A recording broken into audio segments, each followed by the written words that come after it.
Welcome to the channel students. तो आज हम इस वीडियो में एक्सप्लेन करने वाले हैं states of matter. Unit number है हमारा 5 फ्रॉम द क्लास 11th। ठीक है, तो इस वीडियो में आपका स्टेट्स ऑफ मैटर कंप्लीट हो जाएगा। जिस टॉपिक को अगर आप लोगों सुनना चाहते हैं, समझना चाहते हैं, उन सभी टॉपिक्स की आप लोगों को टाइम स्टैम्प्स डिस्क्रिप्शन बॉक्स में मिल जाएगी इन सभी टॉपिक्स के अकॉर्डिंग। तो आप अपने डिज़ायर्ड टॉपिक को डायरेक्टली भी सुन सकते हैं। अदरवाइज़ आपको ये कंप्लीट वीडियो को ध्यान से सुनना है।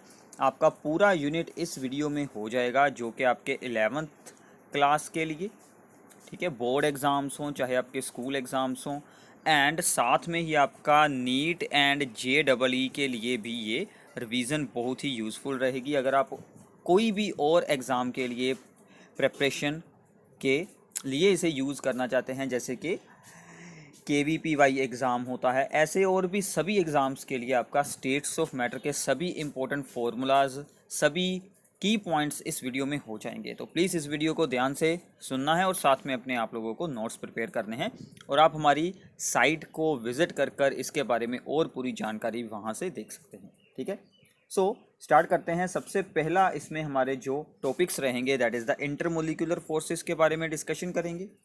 Then gas laws and gas equation के बारे में, Dalton's law of the partial pressure के बारे में, kinetic molecular theory and gas equation, kinetic gas equation. Then ideal gas versus real gases के बारे में, कैसे रियल गैसेस जो होती हैं वो अपने आइडल बिहेवियर से डेविएट करती हैं और क्यों करती है, सभी कुछ बताएंगे। फिर रियल गैस इक्वेशन बनाएंगे। ठीक है, देन लिक्विड स्टेट के बारे में होगा and liquefaction of the gases के बारे में डिस्कशन करेंगे, एंड लास्ट टॉपिक होगा evaporation and the vapour pressure. तो ये हमारे सभी इस वीडियो में टॉपिक रहने वाले हैं। सो स्टार्ट करते हैं। सबसे पहला टॉपिक, पहले हम इसके बारे में इंट्रोडक्शन देखते हैं कि स्टेट्स ऑफ मैटर का मतलब क्या है। मैटर हमारे आसपास 3 स्टेट्स में हमें बेसिकली मिलता है, सॉलिड्स, लिक्विड्स एंड गैसेस। इसके अलावा प्लाज्मा एंड बोस आइंस्टाइन, ये 4th एंड 5th स्टेट्स हैं, बट हमारी डिस्कशन इन्हीं पर बेस्ड रहेगी, solids, liquids and gases. Solids की जो आपकी स्टडी है वो आपकी क्लास 12th में होगी, उसी का ही सबसे पहला चैप्टर होगा सॉलिड स्टेट, उसमें हम इसके बारे में रीड करेंगे। तो यहाँ पर हमारा सबसे ज़्यादा काम रहेगा गैसीय स्टेट पर, और फिर हम बात करेंगे लिक्विड स्टेट के बारे में। तो इनके बारे में बेसिक आप लोगों को जरूर पता होगा। सॉलिड्स की होती है definite volume and shape, liquids की ओनली वॉल्यूम होती है definite but no shape, gases की ना तो डेफिनेट वॉल्यूम होती है ना ही शेप होती है। गैसेस के बॉइलिंग पॉइंट जो होते हैं वो रूम टेम्परेचर से बिलो होते हैं। ठीक है, तो लिक्विड्स के मेल्टिंग पॉइंट रूम टेम्परेचर से बिलो होते हैं, उनके बॉइलिंग पॉइंट रूम टेम्परेचर से अबव रहते हैं, इसीलिए उनकी स्टेट लिक्विड रहती है। क्योंकि जब रूम टेम्परेचर पर आ चुका है कोई भी सब्सटेंस, अगर उसका बॉइलिंग पॉइंट उससे लो हुआ तो वो गैस बन जाएगा, अगर वो हाई हुआ तो वो लिक्विड या सॉलिड रहेगा। ऐसे ही melting point is above the room temperature, तो सॉलिड के लिए मेल्टिंग पॉइंट भी अबव रूम टेम्परेचर होता है, लिक्विड के लिए boiling point above the room temperature होता है, और गैसेस के लिए बिलो द रूम टेम्परेचर होता है। ठीक है, तो ये बातें आप लोगों को कुछ याद रखनी है। ठीक है, सो वाटर जो होता है, water exist in all the 3 state, solid, liquid, gas, यानी कि आइस, वाटर और स्टीम। ठीक है, और या फिर वाटर वेपर्स की फॉर्म में हमें वो मिलता है। So water exist in all 3 phase simultaneously, एक साथ वो अपने तीनों फेज बनाता है at the temperature 0.01 degree Celsius and 4.58 mm of Hg pressure. अगर हम ये दोनों कंडीशंस रखेंगे तो इन कंडीशंस पर वाटर की सभी तीनों स्टेट्स वहाँ पर को एग्जिस्ट करेंगी। So this state, this point is called the triple point for water. ठीक है, तो इसके बारे में एग्जाम में पूछा जा सकता है, तो ये आपके लिए काफ़ी इंपॉर्टेंट है। ठीक है, so what is the triple point for the water. Okay, so इसके बाद आगे चलते हैं।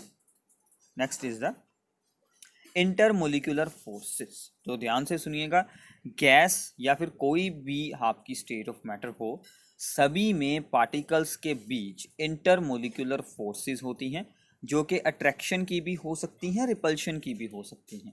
ठीक है, तो मोलिक्यूल्स के बीच, एक मोलिक्यूल और दूसरे मोलिक्यूल के बीच जो यहाँ पर अट्रैक्टिव फोर्सेस या फिर रिपल्सिव फोर्सेस होंगी, that are called the intermolecular forces. ठीक है, ये काफ़ी वीक फोर्सेस होती हैं और इनमें से अगर हम अट्रैक्टिव फोर्सेस की बात करें उनका नाम क्या रखा गया है, that is the van der Waals forces. ठीक है, अट्रैक्टिव और रिपल्सिव हो सकती हैं, बट अट्रैक्टिव को हमने क्या नाम दिया है, वैन डर वाल्स फोर्सेस। ठीक है, तो ये वीक फोर्सेस होती हैं। इसकी सबसे पहली है type, that is the dispersion force और the London force. Dispersion force और द लंडन फोर्स क्या होती है, जब दो मोलिक्यूल नॉन पोलर हैं, कोई उन पर पोल्स नहीं बने हुए, कोई चार्ज बिल्कुल नहीं है, ठीक है, उनमें क्या होता है कि वहाँ पर मोमेंटरली यानी कि एक इंस्टेंटेनियस डाइपोल बन जाता है। एक वहाँ पर मोमेंटरली डाइपोल बनता है जो कि साथ वाले मोलिक्यूल या साथ वाले एटम में भी एक इंड्यूस्ड डाइपोल बना देता है, जिसके कारण के उन दोनों में अट्रैक्शन होती है और इसे हम बोलते हैं यहाँ पर डिस्पर्शन फोर्स। ये काफ़ी शॉर्ट रेंज होती है और इसकी स्ट्रेंथ इंक्रीज करती है अगर हम मोलिक्यूल का साइज बढ़ा दें। तो मैं आपको डायग्राम से इसके बारे में बताता हूँ कि ये फोर्स यहाँ पर कैसे काम करती है। मान लीजिए ये था एटम ए, ये था एटम बी, दोनों पर कोई भी चार्ज नहीं था, दोनों ही नॉन पोलर थे। ठीक है, अब इसमें इलेक्ट्रॉन जो है वो यहाँ पर रिवॉल्व होते हैं। ठीक है, हम यहाँ पर डिफरेंट कलर के साथ इसे बनाते हैं, ठीक है, ताकि आपको इलेक्ट्रॉन्स के बारे में पता चल जाए। मान लीजिए कि एक इंस्टेंट पर इलेक्ट्रॉन यहाँ पर है, ठीक है, बाद में वो रिवॉल्व होते हुए ज़्यादा इलेक्ट्रॉन इस साइड पर आ गए हैं, बिल्कुल एक स्मॉल इंस्टेंट के लिए, जस्ट फॉर एन इंस्टेंट।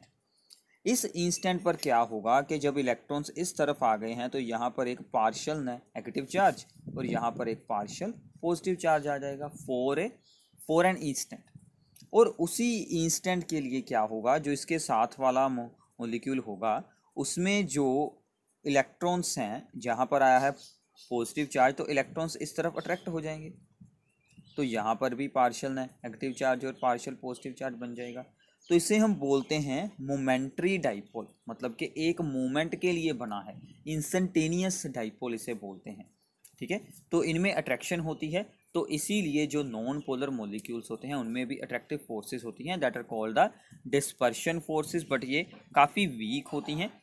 तो ये नॉर्मली हमारी इनर्ट गैसेस और हाइड्रोजन, क्लोरीन जैसी जो भी नॉन पोलर गैसेस होती हैं, ऑक्सीजन, नाइट्रोजन, उनमें ये हमें देखने को मिलती हैं।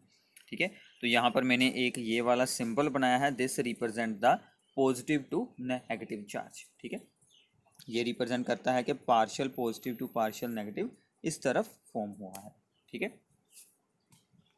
सो आगे चलते हैं दूसरी type, that is the dipole forces. यहाँ पर डाइपोल फॉर्म हुए होंगे ऑलरेडी, मतलब यहाँ पर हमारे पास पोलर कोवलेंट कंपाउंड्स होंगे। ये हमने पिछले चैप्टर में भी रीड किया है, जैसे कि HCl होता है, इसमें जो है वो यहाँ पर एक परमानेंट इलेक्ट्रिक डाइपोल ऑलरेडी बना होता है और दूसरे मोलिक्यूल में भी होता है और इन दोनों में अट्रैक्शन हो जाती है।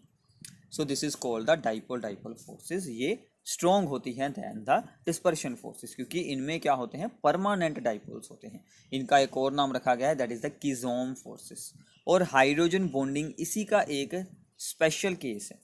ठीक है, जो हमने चैप्टर नंबर 4 में रीड की हुई है, हाइड्रोजन बॉन्डिंग इसी का एक स्पेशल केस है। मतलब इसमें हाइड्रोजन बॉन्डिंग भी हो सकती है, उसके अलावा भी बॉन्ड्स ऐसे बन सकते हैं, डाइपोल इंटरेक्शन उसके अलावा भी हो सकती है। ठीक है, so the third is the, एक में होगा डाइपोल और दूसरे में डाइपोल नहीं होगा।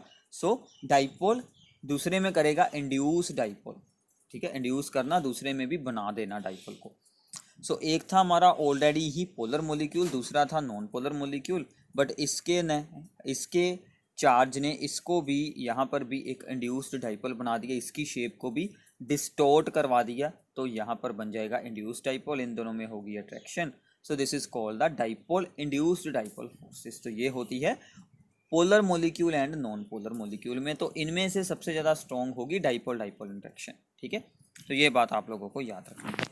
एक और इसमें है fourth type, but that is not van der Waals forces, जो होती है आयंस और डाइपोल्स के बीच। जैसे कि मान लीजिए हमने NaCl को वाटर में डिजोल्व किया, यानी कि सॉल्ट को, वहाँ से Na जो आयन बन जाता है सोडियम पॉजिटिव, उसके आसपास वाटर में से H2O। अब H2O में क्या होता है, ये है ऑक्सीजन, हाइड्रोजन। ठीक है, ऑक्सीजन पर होता है पार्शियल नेगेटिव चार्ज और हाइड्रोजन पर रहता है पार्शियल पॉजिटिव चार्ज। ठीक है, इसमें से जो ऑक्सीजन होता है वो सोडियम पॉजिटिव की ओर इंटरेक्ट हो जाता है, तो सभी वाटर मॉलिक्यूल्स सोडियम आयन के आसपास आ जाते हैं। इसे हम बोलते हैं हाइड्रेशन होना। इसे क्या बोलते हैं? हाइड्रेशन होना। ये हमने चैप्टर नंबर 4 में ऑलरेडी डिस्कस किया हुआ है।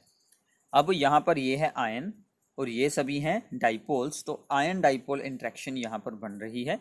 ऐसे ही Cl के पास जाएंगे हाइड्रोजन, क्योंकि उन पर होता है positive charge, opposite charges attract each other. ठीक है, तो ये बट वंडरवाल फोर्सेस बिल्कुल नहीं है, बट फिर भी आपको इसके बारे में याद रखना है, आयन डाइपोल इंट्रैक्शन के बारे में। ठीक है, so these are the three types of the intermolecular forces. ठीक है, सो आगे चलते हैं। हमारा अगला टॉपिक जो है that is the thermal energy and the molecular interaction energy. इसका क्या मतलब है? ठीक है, अब देखिए, जब किसी मोलिक्यूल की थर्मल एनर्जी इंक्रीज हो जाएगी, मतलब वो रैंडमली मूव करेगा। ठीक है, उसकी एनर्जी इंक्रीज हो गई है, काइनेटिक एनर्जी, उसकी वेलोसिटी इंक्रीज हो गई है, टेम्परेचर इंक्रीज हो गया है, तो वो रैंडमली मूव करेगा। तो जितना उसमें रैंडमनेस होगी मूव करने की, वो गैस बनता जाएगा। ठीक है, तो अगर थर्मल एनर्जी ज़्यादा होगी तो गैस होगा, अगर वो लो होती जाएगी तो वो सॉलिड तक पहुंच जाएगा। ऐसे ही है मोलिकुलर इंट्रैक्शन एनर्जी के, जो मोलिक्यूल्स हैं उनमें आपस में कितनी इंट्रैक्शन है। अगर इंट्रैक्शन स्ट्रॉन्ग होगी, एनर्जी ज़्यादा होगी, तो वो सॉलिड बन जाएगा, अगर एनर्जी लो होगी तो वो गैस बन जाएगा। तो मतलब गैसियस स्टेट में molecular interaction energy is less but thermal energy is more. ठीक है, तो ऐसे आप इन दोनों एनर्जीज को अपोजिटली याद रख सकते हैं। इस पर आपको रीजनिंग प्रॉब्लम या फिर एमसीक्यू टाइप प्रॉब्लम दी जा सकती है। ओके, सो जस्ट इसे याद रखना है। आगे चलते हैं। गैसियस स्टेट ऑफ मैटर के पास हमारे पीरियोडिक टेबल में, यानी कि जितने भी एलिमेंट्स हैं उनमें से हमारे पास टोटल 11 ऐसे एलिमेंट्स हैं जो कि नॉर्मल स्टेट में हमें गैसियस फॉर्म में मिलते हैं। Hydrogen, nitrogen, oxygen, fluorine, chlorine, बाकी सभी इनर्ट गैसेस, ये सभी एलिमेंट्स जो नेचुरली गैस स्टेट में मिलते हैं। ठीक है, बाकी सभी एलिमेंट्स की स्टेट को चेंज किया जा सकता है, but these are the normal gases compounds. Okay, so कुछ टर्म्स जो इंपॉर्टेंट हैं आपके लिए। Pressure of the gas. ठीक है, सो प्रेशर ऑफ गैस को हम नॉर्मली किन यूनिट्स में सोल्व करते हैं? Pressure of gas is just the force of, जब उनके गैस के पार्टिकल्स गैस के कंटेनर की वॉल्स के साथ स्ट्राइक करते हैं तो वो वहाँ पर कितना प्रेशर एक्सर्ट करते हैं, that is the pressure of the gas. ठीक है, सो 1 एटमॉस्फेरिक यूनिट होती है एक, तो जितना एटमॉस्फेरिक का प्रेशर होता है नॉर्मल, उसका मतलब होता है 76 सेंटीमीटर ऑफ Hg। तो बैरोमीटर में जब हम मरकरी यूज़ कर उसके अकॉर्डिंग एटमॉस्फेरिक प्रेशर को देखते हैं, तो वहाँ पर 76 सेंटीमीटर जो है वो मरकरी की लेंथ इंक्रीज होती है, या फिर 760 mm ऑफ Hg आप इसे बोल सकते हैं, या फिर यहाँ पर mm ऑफ Hg की शॉर्ट फॉर्म है टोर, इसे भी यूज़ किया जाता है। इसके अलावा SI यूनिट्स होते हैं pascal, that is the Newton पर मीटर स्क्वायर होता है इसका मतलब, और एक होते हैं 1 बार, और bar is equals to the 10⁵ power 5 pascal. और बार और एटमॉस्फेरिक में रिलेशन होता है, ऑलमोस्ट एक जैसे होते हैं दोनों, but 1 ATM is equals to 1.01325 bar. तो 1 एटमॉस्फेरिक यूनिट ये होती है। ठीक है, तो ऐसे आप लोगों को इस चीज़ को याद रखना है। सो आगे चलते हैं। Gas laws. गैस लॉज आप लोगों ने प्रीवियस क्लासेस में बहुत बार रीड किए हैं, बट एक बार हम फिर से इन्हें अच्छे से रीड करते हैं। सबसे पहला आता है बॉयल्स लॉ। ठीक है, अब देखिए बॉयल्स लॉ ने हमें क्या बताया कि जब टेम्परेचर भी कांस्टेंट हो, एन यानी कि नंबर ऑफ मोल्स यानी कि अमाउंट ऑफ गैस भी कांस्टेंट हो, तो pressure is inversely proportional to होगा volume. So P into V is equals to the constant, यानी कि अगर हम कांस्टेंट टेम्परेचर एंड प्रेशर पर constant temperature and amount of gas के ऊपर दो डिफरेंट प्रेशर्स पर वॉल्यूम को सोल्व करते हैं, P1V1 is always equals to the P2V2। ठीक है, so this is another form of the Boyle's law जो न्यूमेरिकल प्रॉब्लम्स में यूज़ की जाती है। P1V1 is equals to the P2V2 या फिर PV is equals to constant, तो ये आप लोग फॉर्मूला यूज़ कर सकते हैं। तो इसीलिए मैंने आपको बताया कि वीडियो के साथ नोट्स बनाएं, काफ़ी कुछ यहाँ पर एक्स्ट्रा होता है। आप लोग जनरली यहाँ पर क्या बात करते हैं कि आप लोग इसका स्क्रीनशॉट लेकर वहाँ से नोट्स बनाते हैं, वहाँ से आपके ये सभी फॉर्मूलाज जो हैं वो स्किप हो जाते हैं, और बहुत सारी इसमें जो इंपॉर्टेंट इन्फॉर्मेशन होती हैं, टर्म्स के मीनिंग्स होते हैं, वो आप लोगों के सभी स्किप हो जाते हैं। ठीक है, सो आगे है इसकी ग्राफिकल रिप्रेजेंटेशन। ठीक है, तो अगर हम इसे ग्राफिकली रिप्रेजेंट करते हैं तो वॉल्यूम एंड प्रेशर में जब हम यहाँ पर ग्राफ बनाएंगे, so it decreases along this one, क्योंकि pressure is inversely proportional to volume या फिर volume is inversely proportional to pressure. इसका क्या मतलब है, जब हम यहाँ पर प्रेशर रखते हैं हाई, ठीक है, चेंज करते हैं कलर, अगर हम यहाँ पर प्रेशर रखेंगे हाई तो वॉल्यूम रहेगी लो। ठीक है, अगर हम प्रेशर कर लेते हैं लो तो वॉल्यूम बन जाएगी हाई। ठीक है ना, तो इसी तरह वो एक दूसरे के इन्वर्सली प्रोपोर्शनल होते हैं। अगर हम टेम्परेचर को इंक्रीज कर देते हैं, ठीक है, अगर हम टेम्परेचर को इंक्रीज कर देते हैं तो क्या होगा, आपको ध्यान से देखना, मैं आपको जूम कर कर बताता हूँ, this is very very important. तो एक हम यहाँ से बनाते हैं लाइन, सो दिस इज, तो अब आपने यहाँ पर क्या चेंज देखा, अगर मैं इस T1 टेम्परेचर के ऊपर देखूँ तो वॉल्यूम इतनी रहेगी एट द सेम प्रेशर। ठीक है, अगर हमने टेम्परेचर इंक्रीज़ कर दिया तो वॉल्यूम में बहुत ही ज़्यादा इंक्रीज़ आ जाता है, मतलब टेम्परेचर के साथ वॉल्यूम इंक्रीज़ होती है और वैसे ही सेम प्रेशर पर वो आगे के आगे इंक्रीज़ होती जाएगी। ये हम अपने अगले लॉ में एक्सप्लेन वैसे इसके बारे में ज़्यादा करेंगे। ठीक है, तो ऐसे ही अगर हम PV का ग्राफ बनाएं, P/V हमने अभी देखा, दैट इज़ द कांस्टेंट, तो इसे बोलते हैं आइसोथर्म्स। ठीक है, कांस्टेंट टेम्परेचर पर हमने PV का ग्राफ बनाया है। जैसे जैसे आप लोग यहाँ पर टेम्परेचर को इंक्रीज़ करते जाएंगे, ये ग्राफ ऊपर की ओर ही बनता जाएगा। तो ये ग्राफ्स आपके ग्राफिकली प्रॉब्लम्स को सोल्व करने में काफ़ी यूज़फुल रहते हैं। तो ऐसे और भी ग्राफिकल रिप्रेजेंटेशंस होती हैं, जैसे कि आप यहाँ पर 1/v के साथ भी ग्राफ को बना सकते हैं। 1/v के साथ बनाएंगे तो वो एक स्ट्रेट लाइन बन जाएगा। ये सभी ग्राफ्स आप लोग NCERT बुक को साथ में ज़रूर रीड करें। एक और इम्पॉर्टेंट बात है आप सभी के लिए, अगर आपको लोग नीट, JEE, KVPY किसी भी एग्ज़ाम के लिए प्रिपेयर हो रहे हैं तो please NCERT books and NCERT exercise को ज़रूर सोल्व करना है। ये वीडियो देखने के बाद आपको NCERT की अंडरस्टैंडिंग ईजिली हो जाएगी, क्योंकि ये पूरे नोट्स NCERT बेस्ड हैं, तो ये बात का आप लोगों को ध्यान रखना है। ठीक है, now physical significance of the Boyle's law, air in the atmosphere. तो जैसे जैसे ही टेम्परेचर इंक्रीज होता है तो वहाँ पर जैसे जैसे हमारी वहाँ पर प्रेशर लो होता है तो गैस की वॉल्यूम इंक्रीज़ होनी शुरू हो जाती है। तो ये हम हमारी जो एटमॉस्फेयर में एयर होती है उसके अकॉर्डिंग भी हम देख सकते हैं। डेंसिटी उसकी चेंज होती रहती है, जैसे जैसे हम किसी हाइट वाली जगह पर जाते हैं तो वहाँ पर प्रेशर लो हो जाता है और उसी के अकॉर्डिंग ही डेंसिटी भी वहाँ पर लो होनी शुरू हो जाती है, क्योंकि वॉल्यूम इंक्रीज़ हो जाती है। ठीक है, तो ऐसे हम इसकी फ़िज़िकल सिग्निफिकेंस को भी समझ सकते हैं। इसका एक सिंपल सा एग्जांपल है, अगर आपने किसी कंटेनर में गैस को रखा है, अगर आप उस पर प्रेशर अप्लाई करते हैं तो उसकी वॉल्यूम ऑलवेज डिक्रीज होगी अगर हम टेम्परेचर को कांस्टेंट बनाए रखें। ठीक है, next is the Charles law. अब देखिए चार्ल्स ने हमें क्या बताया है। So Charles law is the volume and the temperature relationship. ठीक है, so it states that the pressure remaining constant, pressure को अगर हम रखते हैं कांस्टेंट तो volume of a gas is directly proportional to the temperature. ठीक है, तो यानी कि V/T इज कांस्टेंट। ठीक है, तो यहाँ से क्या फॉर्मूला बन जाएगा, V1/T1 is equals to V2/T2। तो ये हम इक्वेशन किसी भी न्यूमेरिकल में यूज़ कर सकते हैं। और T1 एंड T2 यानी कि दोनों के ही टेम्परेचर्स जो हैं वो यहाँ पर होने चाहिए इन द यूनिट्स केल्विन।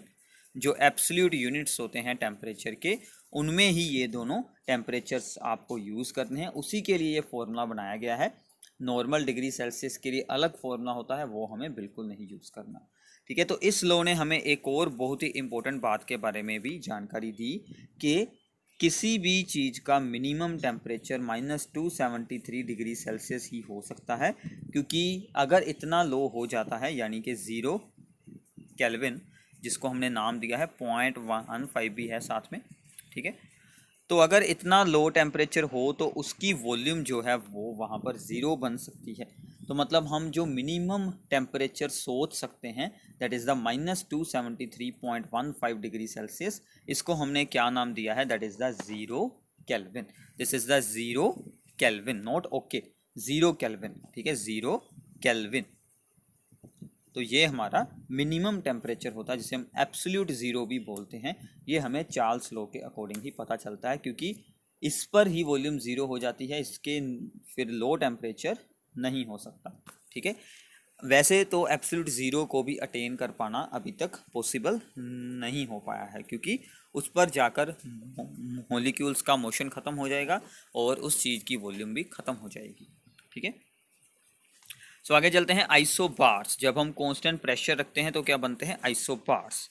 तो इस पर क्या है कि अगर हम रखते हैं प्रेशर लो तो इसकी कर्व ऊपर रहेगी, अगर हम रखते हैं प्रेशर को हाई, जैसे जैसे होता जाएगा तो वो कर्व आगे को झुकती जाएगी। आप लोग यहाँ से ध्यान से देखेंगे, यहाँ पर हमने डॉट्स में इस ग्राफ को एक्सटेंड किया है, क्योंकि -273 डिग्री सेल्सियस यहाँ पर आ जाता है, ठीक है। तो इससे लो टेम्परेचर नहीं अटेन हो सकता, तो यहीं से आपको ग्राफ को स्टार्ट करना है, ठीक है। तो एक्सपेरिमेंटल रिजल्ट्स तो यहाँ से ही ऑब्टेन हुए हैं, तो ये आप लोग ऐसे इसे बना सकते हैं। जैसे जैसे वॉल्यूम इज़ डायरेक्टली प्रोपोर्शनल है टेम्परेचर के, तो इसलिए ये स्ट्रेट लाइन है, और जैसे जैसे हम लोग प्रेशर को इंक्रीज़ करते जाएंगे तो ये ग्राफ हमारा झुकता चला जाएगा, क्योंकि वॉल्यूम लो होती जाएगी। प्रेशर इंक्रीज़ करने से वॉल्यूम लो होती जाएगी।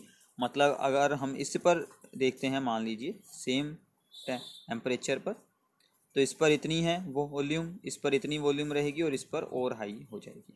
जितना प्रेशर ज़्यादा होगा उतनी वॉल्यूम ही लो रहेगी, ठीक है, okay. So these are the isobars.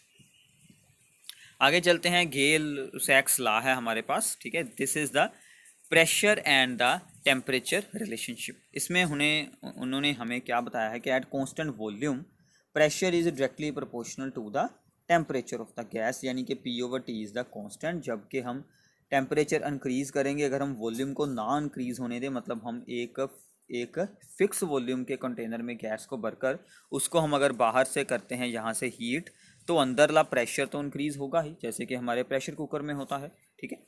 So this is the physical significance, इसके साथ आप इसे याद रख सकते हैं, ओके। सो अगर हम इसकी एक एग्जांपल के बारे में यहाँ पर बात करते हैं, तो इसमें आप ये एग्जांपल दे सकते हैं कि pressure in the tyres of the automobiles, वो जो विंटर्स में डिक्रीज़ हो जाता है और समर में इंक्रीज़ हो जाता है due to change in the temperature, क्योंकि वहाँ पर वॉल्यूम रहती है कांस्टेंट।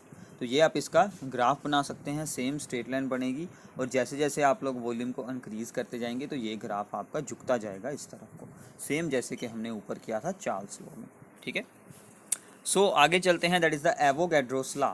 एवोगैड्रोस लॉ क्या है कि वॉल्यूम एंड अमाउंट में है रिलेशन। यहाँ पर ये काफ़ी सिंपल है कि volume of any gas is directly proportional to the number of moles of that substance. जितने ज़्यादा हम गैस के नंबर ऑफ मोल्स यूज़ करेंगे उतनी ज़्यादा ही गैस की वॉल्यूम हमारे पास बन जाएगी, ठीक है। So this is the Avogadro's law.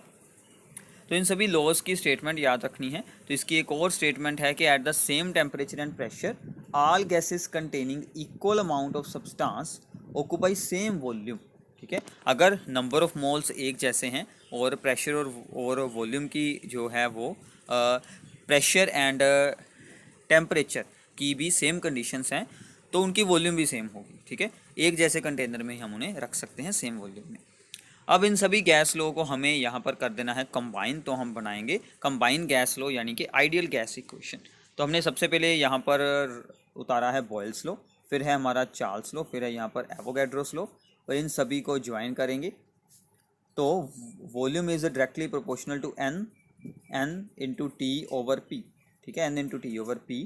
तो पी चली जाएगी इस तरफ, P V is directly proportional to N T, और यहाँ पर प्रोपोर्शनैलिटी को हटाकर हम लगाएंगे constant R, that is the molar gas constant और द यूनिवर्सल गैस कांस्टेंट। तो ये हमारा यहाँ पर यूज़ हो जाएगा। So this is the gas equation या फिर आइडियल गैस इक्वेशन। तो यहाँ पर अगर हम for N is equal to 1 यानी कि गैस का 1 मोल यूज़ करें तो ये बन जाएगी P V is equal to R T, otherwise P V is equal to N R T. This is very very important, ये बहुत यूज़ होती है, but this is called the ideal gas equation. ये ओनली आइडियल गैस पर ही apply होती है, ठीक है। तो ये बात आप लोगों को याद रखनी है।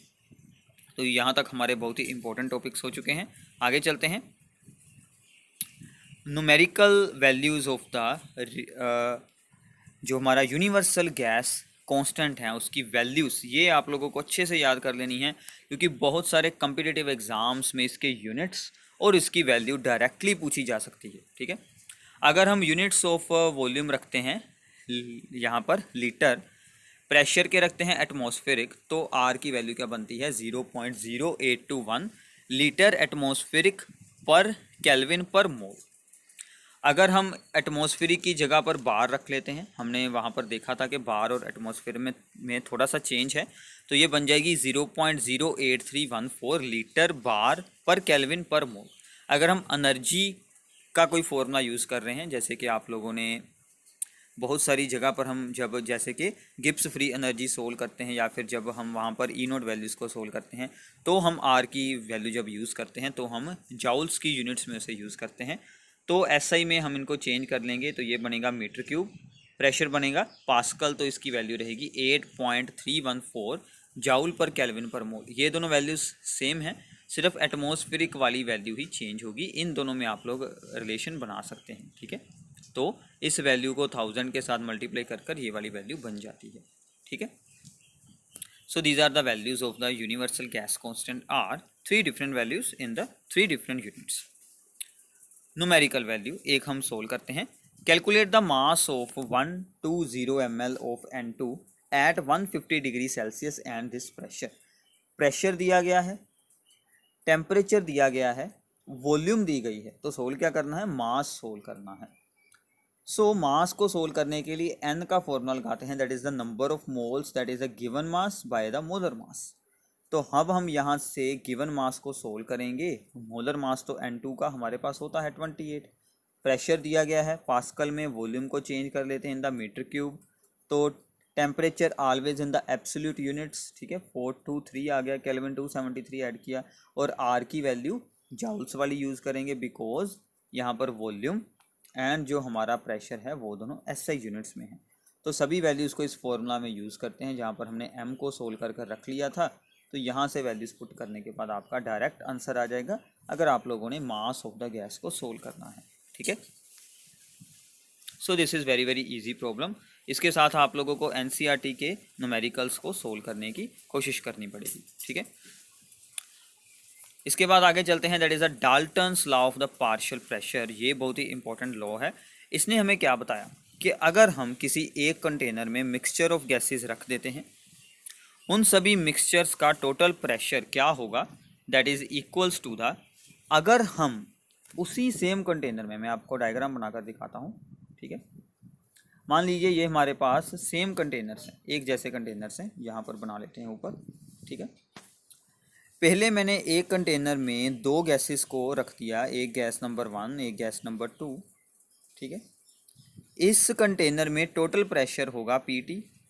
उसकी वैल्यू क्या होगी, अगर इस कंटेनर में हमने गैस नंबर 1 और इस कंटेनर में गैस नंबर 2 को रखा है, उसका जो प्रेशर होगा और उसका जो प्रेशर होगा, जब उनको हमने इंडिविजुअली वहाँ पर प्लेस किया है किसी भी और गैस की प्रेजेंस के विदाउट, उसी कंटेनर में उतनी ही सेम वॉल्यूम में एक ही गैस अगर आपने भरी हुई है, उसका जितना प्रेशर होगा उतने ही प्रेशर का वो अपना कंट्रीब्यूशन दोनों के मिक्सचर में भी देगी। ठीक है, तो यहाँ पर भी इसका प्रेशर P1 और इसका प्रेशर P2 दोनों ऐड होकर टोटल प्रेशर बनाएंगे। सो इसको हम बोलते हैं पार्शियल प्रेशर। ओके, सो एक बार इसकी स्टेटमेंट रीड कर लें।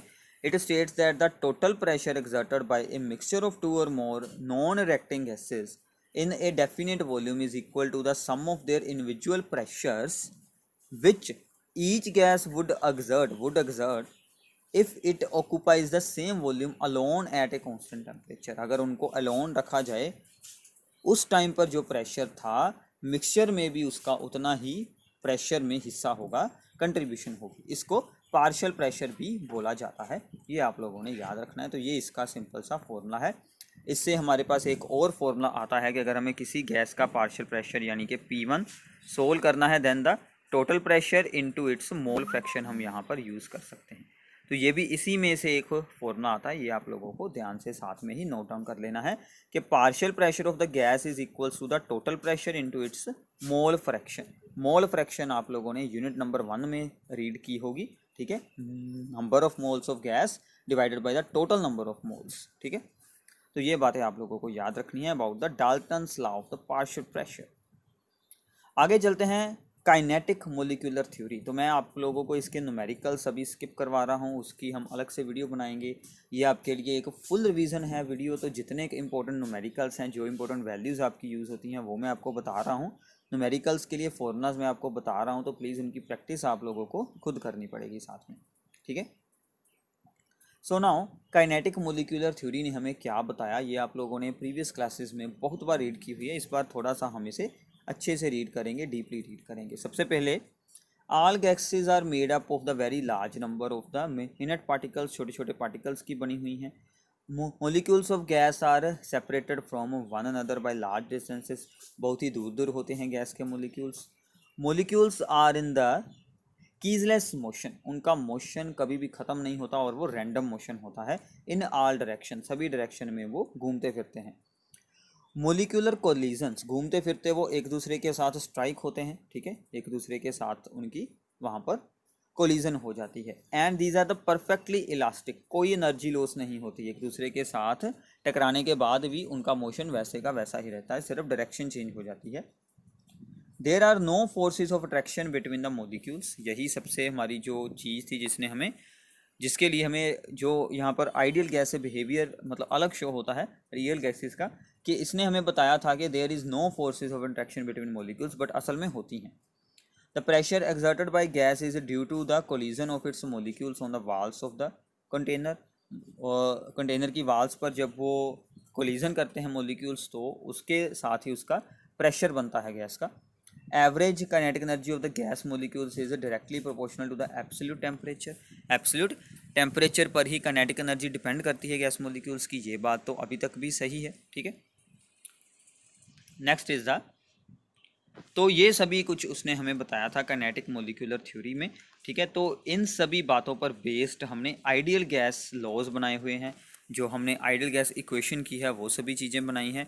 बट एक्चुअल में रियलिटी में जो गैसेस होती हैं वो आइडियल बिहेवियर बिल्कुल नहीं दिखाती, मतलब कुछ एक्सटेंट तक दिखाती हैं, कुछ पर्टिकुलर जो वहाँ पर कंडीशंस होती हैं सिर्फ उसी पर वो अपना एक बिल्कुल सही वाला आइडियल बिहेवियर दिखाती हैं, और बाकी कंडीशन पर उन सभी गैसेस के बिहेवियर में जो हमारे पास आइडियल बिहेवियर होता है उससे डेविएशन शो होती है।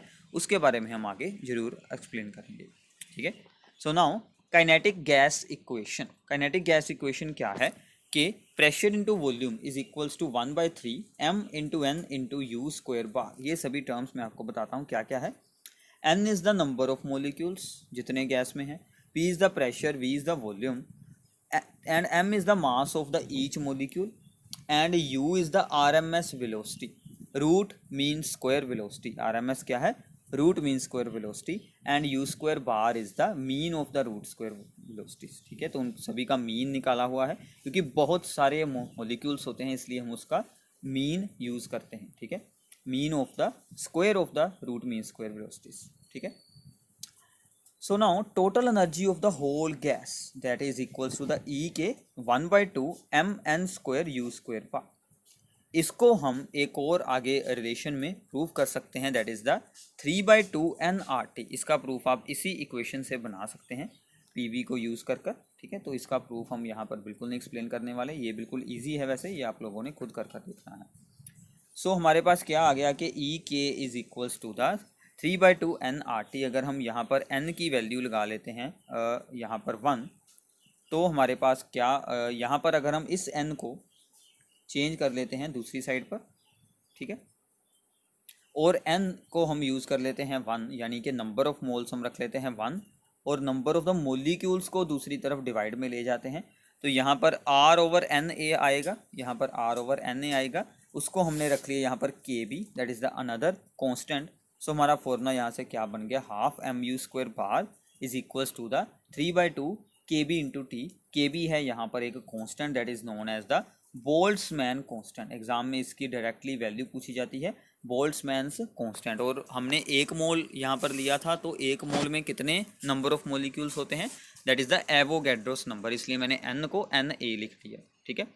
सो इससे हमें प्रूफ होता है कि जो यहाँ पर काइनेटिक एनर्जी होगी मॉलिक्यूल की वो डायरेक्टली प्रोपोर्शनल होगी एब्सोल्यूट टेम्परेचर के। अगर आपको पेपर में इसे आप लोगों ने प्रूफ करना है स्टेटमेंट को, तो भी आपको इसी फॉर्मूले को एक्सप्लेन करना पड़ेगा, ठीक है।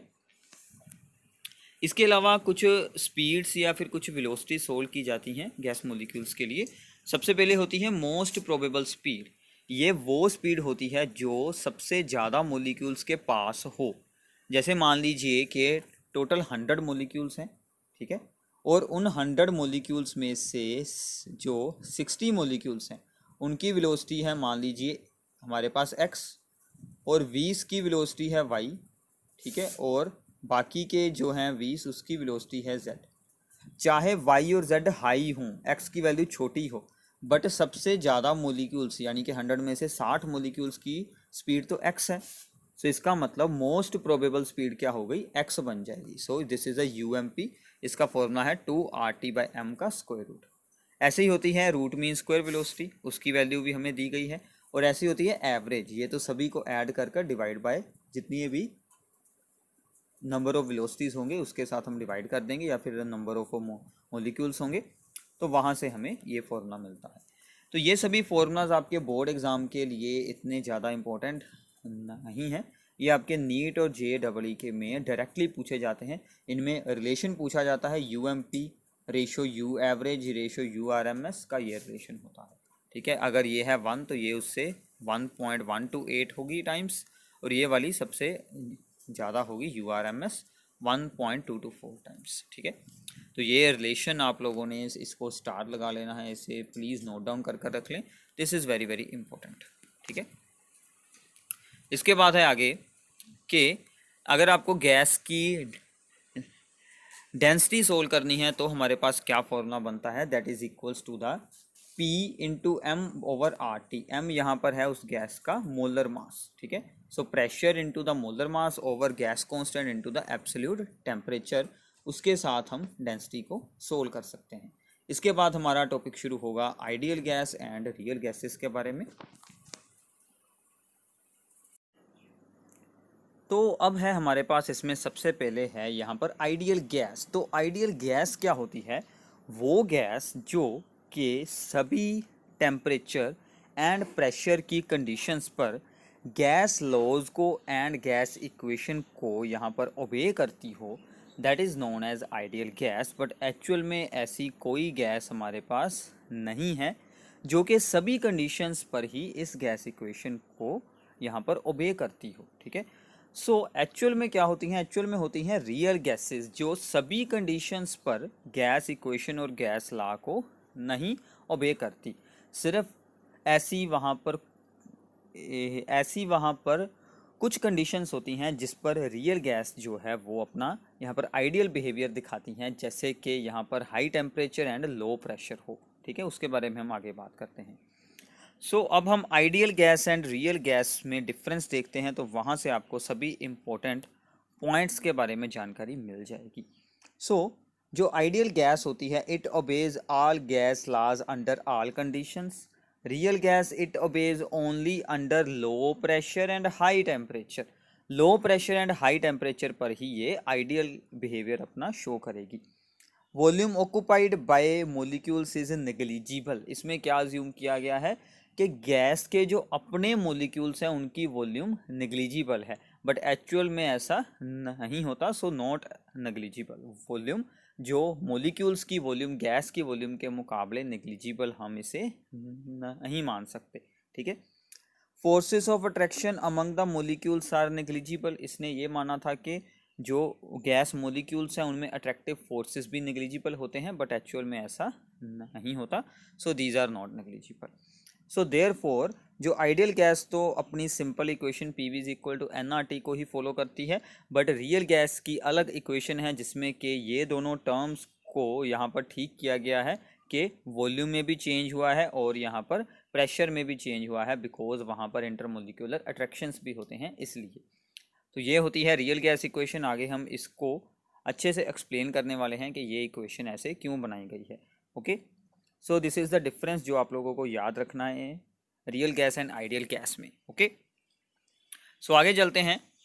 Now deviation from the ideal gas behaviour, ideal gas behaviour से डेविएशन को अगर हमने सोल्व करना हो उसके लिए हमें क्या यूज़ करना है, तो हम यहाँ पर यूज़ करते हैं that is the compressibility factor. Compressibility factor is represented by the Z is equals to PV over NRT।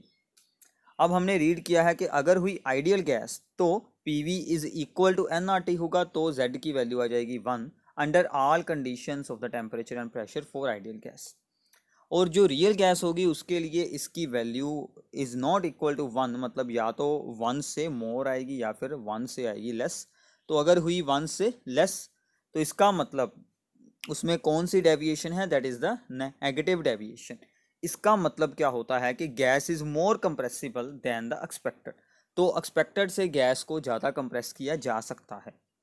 और अगर इसकी वैल्यू आई मोर देन 1 तो इसमें शो होगी पॉजिटिव डेविएशन, मतलब कि gas is less compressible than the expected value. तो आप यहाँ से भी इसके बारे में जानकारी ले सकते हैं। अगर हम Z की वैल्यू रखते हैं लेस देन 1 तो इसका मतलब क्या है कि PV is less than NRT। PV की वैल्यू जो एक्सपेक्टेड वैल्यू से आई है लो, तो इसका मतलब है गैस इज मोर कंप्रेसिबल। ठीक है, तो ये बातें आप लोगों को याद रखनी है। आल्सो अब हमारे पास एक यहाँ पर स्पेशल है बॉयल टेम्परेचर। ठीक है, बॉयल टेम्परेचर। तो बॉयल यहाँ पर जो हमारा बॉयल्स लॉ में होता है बॉयल वर्ड, वो वाला यूज़ हो रहा है, साइंटिस्ट का name. So this is the temperature at which a real gas obeys ideal gas laws over an appreciable range of the pressure. एक ऐसा हमें रखना है यहाँ पर हाई टेम्परेचर पर ओबे करता है, तो हाई टेम्परेचर होगा ये जिस पर एक एप्रिशिएबल रेंज ऑफ प्रेशर के लिए जो हमारी रियल गैस है वो यहाँ पर आइडियल गैस लॉज को ओबे उसमें भी हो जाए। ठीक है, so this is the boil temperature और boil point. This is not the boiling point, boiling point is a different thing. ठीक है, तो वो होती है boil, BOIL, that is the boiling point. तो ये है boil. Okay, so now cause of the deviation from the ideal behaviour. Ideal behaviour से डेविएशन क्यों शो होती है, क्योंकि हमने ऊपर ही रीड यहाँ पर ये बात की थी कि एक तो यहाँ पर आइडियल गैस में क्या होता है कि मॉलिक्यूल्स की वॉल्यूम को नेग्लिजिबल अज्यूम किया जाता है, बट एक्चुअल में volume of the gas molecules is not negligible. Therefore जो मॉलिक्यूल्स की मूवमेंट के लिए टोटल गैस की वॉल्यूम होती है वो हमारे पास उनकी मूवमेंट के लिए, फ्री मूवमेंट के लिए वॉल्यूम डिक्रीज़ हो जाएगी, क्योंकि उनकी खुद की वॉल्यूम भी होती है, उतनी स्पेस वहाँ से डिक्रीज़ हो जाएगी। तो हमने फिर क्या किया, हमने इस वॉल्यूम को राइट करने के लिए हमारी इक्वेशन में हमने V को चेंज कर दिया by V minus N into B. N है यहाँ पर नंबर ऑफ मोल्स और B है यहाँ पर एक्सक्लूडेड वॉल्यूम। ठीक है, तो ये होगी हमारी V corrected, this is the V जो हमारी ऑलरेडी यूज़ हो रही थी इनकरेक्टेड। ठीक है, इसके बारे में आगे मैं आपको बताता हूँ। सेकेंड पॉइंट इज द जो हमने फोर्स ऑफ अट्रैक्शन के बारे में यहाँ पर अजम्पशन की थी कि फोर्स ऑफ अट्रैक्शन पार्टिकल्स में नहीं होती, वो भी होती है, जिसके कारण के ऑब्जर्व्ड प्रेशर की वैल्यू हमें ऑलवेज लो मिलती है जितनी वहाँ पर एक्चुअल प्रेशर होगा उससे। तो इसलिए हमें उसमें भी कुछ ना कुछ फैक्टर ऐड करना होगा प्रेशर में, जो प्रेशर जो अट्रैक्शन होने के साथ वहाँ पर डिक्रीज़ हुआ है उसके लिए। तो हमने दोनों में क्या यहाँ पर किए हैं चेंजेस। तो van der Waals equation for real gas या फिर रियल गैस इक्वेशन या फिर van der Waals equation of state that is equals to V को हमने किया है correct, volume corrected is the volume minus NB, तो अब हम इसे यूज़ करेंगे। B is a constant that is the excluded volume. Pressure की राइट वैल्यू क्या है, करेक्टेड प्रेशर की value pressure observed plus AN square over V square. ठीक है, तो A है यहाँ पर एक कांस्टेंट, साथ में N है नंबर ऑफ मोल्स और V है गैस की वॉल्यूम। ठीक है, सो इन दोनों वैल्यूज़ को यूज़ करने के बाद हमारे पास जो है वो रियल गैस इक्वेशन ये बन जाती है। नॉर्मल क्या होती है, PV is equals to NRT। तो हमने P की जगह पर क्या यूज़ कर लिया, P plus AN square by V square, और V की जगह पर हमने क्या यूज़ कर लिया, V minus NB is equal to यहाँ पर NRT को ऐसे ही रखेंगे। ठीक है, सो A जो होता है वो हमें जो अट्रैक्टिव फोर्सेस होंगी उनके मैग्नीट्यूड के बारे में जानकारी देता है, ठीक है। ए की वैल्यू से हमें उसके बारे में जानकारी मिलती है। ये भी बहुत यहाँ पर इम्पोर्टेंट है, क्योंकि नीट JEE एग्ज़ाम्स में ए और बी के साथ रिलेटेड भी बहुत सारे MCQs को पूछा जाता है। तो प्लीज़ आपको इनके बारे में भी अच्छे से रीड करना है, ठीक है। ए एंड बी जो कॉन्स्टेंट्स हमने यूज़ किए हैं। तो आगे चलते हैं। Next topic is the liquefaction of gas. किसी गैस को लिक्विफाई करने के लिए हमें low temperature and high pressure करना पड़ता है, ठीक है। तो एक पर्टिकुलर ऐसा लो टेम्परेचर होगा जिसके ऊपर आप जितना मर्जी प्रेशर को हाई है रख लें तो गैस की लिक्विफिकेशन बिल्कुल नहीं हो सकती। मतलब हमें मिनिमम उस टेम्परेचर तक, गैस को पहले लो टेम्परेचर उस तक तो पहले हमें जाना होगा, फिर ही हमें प्रेशर हाई रखने के बाद जो गैस को लिक्विफाई बना सकते हैं। उस प्रेशर को नाम दिया जाता है और उस टेम्परेचर को नाम दिया जाता है, that is the critical temperature, जिसके ऊपर गैस को लिक्विफाई करवाना इम्पॉसिबल होता है। So this is written as the TC, ठीक है। So this is the temperature above which a gas cannot be liquefied however high is the pressure. ऐसे ही होता है critical pressure. It is the minimum pressure required to liquefy the gas at a critical temperature. मान लीजिए हमने TC पर gas को रख लिया है, उस पर हमें मिनिमम कितना प्रेशर अप्लाई करना पड़ेगा, that is known as the critical pressure. और ऐसे ही होती है critical volume. It is the volume occupied by 1 mole of gas at a critical temperature and pressure. जब हमने क्रिटिकल टेम्परेचर एंड प्रेशर दोनों को अप्लाई किया है तो उस टाइम पर कितनी वॉल्यूम होगी, that is known as the critical volume, ठीक है। तो ये सभी डेफिनेशंस के साथ आपकी काफ़ी यहाँ से अंडरस्टैंडिंग हो जाएगी, ठीक है। तो आगे कुछ और इम्पोर्टेंट है यहाँ पर points. The process of change from gaseous state to liquid state is the continuous process, ठीक है। ये जो होती है वो एक continuous process होती है, discontinuous नहीं होती। Above the critical temperature during the transition from gas to liquid, there never been more than one phase present at any time, ठीक है। अगर हम क्रिटिकल टेम्परेचर से ऊपर इसे बनाने की कोशिश करेंगे तो हमें एक साथ दोनों स्टेट्स नहीं मिलेंगी, ठीक है।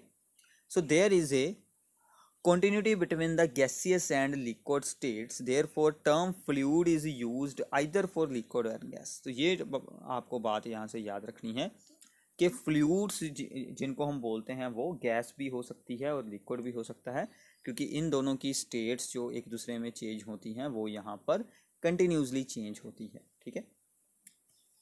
सो ए लिक्विड को हम as a very dense gas के जैसे भी देख सकते हैं कि गैस के मॉलिक्यूल्स को बहुत ही हमने डेंस रख दिया है तो वो बन जाता है liquid. The liquid and gas can be distinguished only when fluid is below it's critical temperature.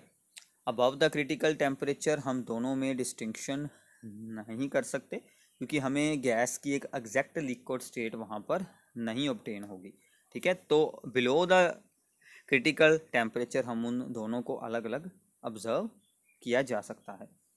So the dense fluid obtained by compressing the gas when its temperature is higher than the critical temperature. अगर हम किसी gas को critical temperature से above पर high pressure apply कर कर उसको बना देते हैं डेंस, तो वो लिक्विड नहीं बनेगा, उसको हम डेंस फ्लूइड बोल सकते हैं। And it is not a true liquid and is called the supercritical fluid, that is called the supercritical fluid, ठीक है। So for example, carbon dioxide above 31.1 degrees Celsius, that is its critical temperature, and at a 60 bar pressure used to extract caffeine from the coffee beans instead of the CFC, ठीक है। तो मतलब हमने एक super critical fluid बनाया carbon dioxide का, ठीक है, at 60 bar pressure and above its critical temperature that is use to extract the caffeine from the coffee beans, ठीक है। So this is the liquefaction of the gas, ठीक है। तो ये टॉपिक थोड़ा सा आपके लिए, ये सभी टर्म्स आपको जो हैं वो फिज़िक्स में ज़्यादा अच्छे से मिल जाती हैं रीड करने के लिए। वहाँ पर हमें बिहेवियर ऑफ गैसेस का टॉपिक मिलता है। ये जो आपका यूनिट है, जो गैसेस की प्रॉपर्टीज़ हैं, ये आपकी फ़िज़िक्स में ज़्यादा डीपली हो जाती हैं, तो आपको दोनों साइड में ही ये सभी टॉपिक्स मिल जाएंगे, ठीक है। आगे चलते हैं डिफ्यूजन ऑफ लिक्विड्स। जब हम लिक्विड्स को मिक्स करते हैं तो उनमें डिफ्यूजन होती है।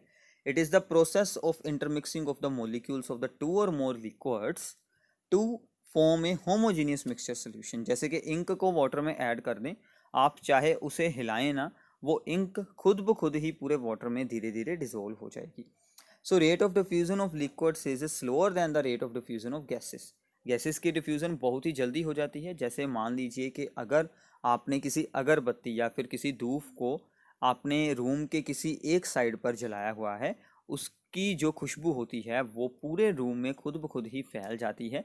ये होती है गैसेस की डिफ्यूज़न। ठीक है, किसी भी चीज़ का ऑर्डर है, किसी भी चीज़ की आपको कह सकते हैं कि बदबू है, स्मेल है, वो हमें दूर से ही बहुत ईजिली फील हो जाती है, आ जाती है। उसका रीज़न होता है कि गैसेस की डिफ्यूज़न बहुत ही जल्दी होती है। मतलब उसमें से जो गैस फॉर्म में उसका जो मैटर होगा वो वहाँ से आ रहा है, वो आसपास की पूरी गैस में बहुत ही फास्ट रेट में डिफ्यूज़ हो जाता है। ठीक है, बिखर जाता है। बट लिक्विड की डिफ्यूज़न जो है वो स्लो होती है। This is because molecules in the liquids are quite close, वो एक दूसरे के काफ़ी पास पास होते हैं। And there are forces of attraction between the molecules that are stronger than the gas. ठीक है, so for example drops of ink in water, ये मैंने आपको बता दी थी। Okay, so this is a diffusion of liquid के एक लिक्विड के मोलिक्यूल्स का दूसरे लिक्विड के मोलिक्यूल्स में होमोजीनियस मिक्सचर बनाना, मिक्स हो जाना, बिखर के पूरा होमोजीनियस मिक्सचर बना लेना। ठीक है, नेक्स्ट इज द इवेपोरेशन। ठीक है, इवेपोरेशन, इवेपोरेशन के बारे में आपको अच्छे से अंडरस्टैंड करना है। ये क्या होता है कि जब लिक्विड जो है वो अपने वेपर्स में चेंज होता है एट रूम टेम्परेचर, मतलब नॉर्मल टेम्परेचर पर जब लिक्विड अपने वेपर्स में चेंज होता रहता है। सो molecules of the liquid escape from the surface of the liquid. There are certain fractions of the molecules at the surface which have very high kinetic energy. ये मान लीजिए आपका है कोई भी लिक्विड, तो इसके जो भी सरफेस के मोलिक्यूल्स होंगे यहाँ पर, इनकी हाई काइनेटिक एनर्जी होगी, जो कि यहाँ से ईजिली अपनी वेपर फोर्स, अपनी अट्रैक्टिव फोर्सेस को ओवरकम करने के बाद सरफेस से इस्केप हो सकते हैं एंड वो वेपर्स में चेंज हो जाते हैं। तो यहाँ से इस्केप होते हैं, मतलब evaporation is a surface phenomena while boiling is a bulk phenomena, वो अंदर से भी होता है। ठीक है, सो जब भी इवेपोरेशन होती है तो हमें क्या फील होती है, हमें फील होती है कूलिंग। ठीक है, जैसे आपने कोई भी डीओ यूज़ करते हैं, परफ्यूम यूज़ करते हैं, पेट्रोल हो, डीजल हो, वो आप अपनी स्किन पर रख कर देखें, अपने हाथ पे रख कर देखें। ठीक है, तो आपको वहाँ पर कूल फील होता है। उसका रीज़न क्या है, क्योंकि वो आपके हाथ में से हीट को अब्जॉर्ब कर कर खुद इवेपोरेट होता रहता है, तो इसलिए हमें कूल फील होता है।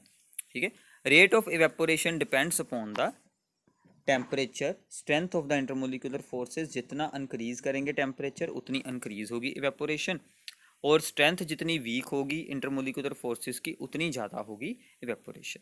ठीक है, और सरफेस एरिया जितना ज़्यादा होगा उतनी ज़्यादा ही इवेपोरेशन होगी। ठीक है, ये काफ़ी छोटी छोटी बातें हैं, आप लोगों ने अपनी प्रीवियस क्लासेस में बहुत बार इन्हें सुना है, बट फिर भी एक बार रिवीजन होना बहुत ही ज़रूरी होता है। Now the vapour pressure, vapours का जो प्रेशर होगा, ठीक है, उसे हम बोल देते हैं vapour pressure. The pressure exerted by the vapours in the equilibrium when with its liquid. ये मान लीजिए है लिक्विड, लिक्विड के कुछ पार्टिकल्स ने धीरे धीरे, पहले था यहाँ पर वैक्यूम, ठीक है, लिक्विड के पार्टिकल्स यहाँ पर अपने वेपर्स बना रहे हैं, और एक स्टेट ऐसी आएगी दोनों में इक्विलिब्रियम बन जाएगा। मतलब जितना लिक्विड वेपर में बन रहा है उतने ही वेपर लिक्विड में भी चेंज हो रहे हैं। उस टाइम पर इन वेपर्स का जो प्रेशर होगा, यानी कि जो वो कंटेनर की वाल्स पर स्ट्राइक होकर अपना एक प्रेशर बनाएंगे, that is known as the vapour pressure and also called the saturated vapour pressure. ठीक है, बाकी ये टर्म्स आपको 12th क्लास में सॉल्यूशंस चैप्टर में भी काफ़ी डीपली रीड करने को मिल जाएंगी। ठीक है, अभी आपको इतना याद रखना है। So it depends upon the nature of the liquid, temperature of the liquid. Nature of the liquid मतलब उनमें जो इंटरमोलिकुलर फोर्सेस है, अगर वो वीक हैं तो ज़्यादा होगा, अगर वो स्ट्रोंगर है तो लो होगा। टेम्परेचर जितना ज़्यादा रखेंगे वेपर प्रेशर भी उतना ही ज़्यादा हो जाएगा। ठीक है, अब नाउ बॉइलिंग क्या होती है। ठीक है, हमने इतना कुछ रीड कर लिया। बॉइलिंग होती है कि जब vapour pressure of liquid exceeds the pressure of air above it. उसके ऊपर जो भी एयर है उसके प्रेशर से ऊपर हो जाए तो वहाँ पर क्या होता है, at this point not only the molecules escape from the surface but the vapors formed within the liquid can easily rise through the liquid in form of the bubbles and escape. This phenomena is known as the boiling. इसका मतलब क्या है मैं आपको यहाँ पर diagram के साथ बताता हूँ, ठीक है। मान लीजिए दिस इज द बीकर और इसमें पड़ा है लिक्विड, ठीक है।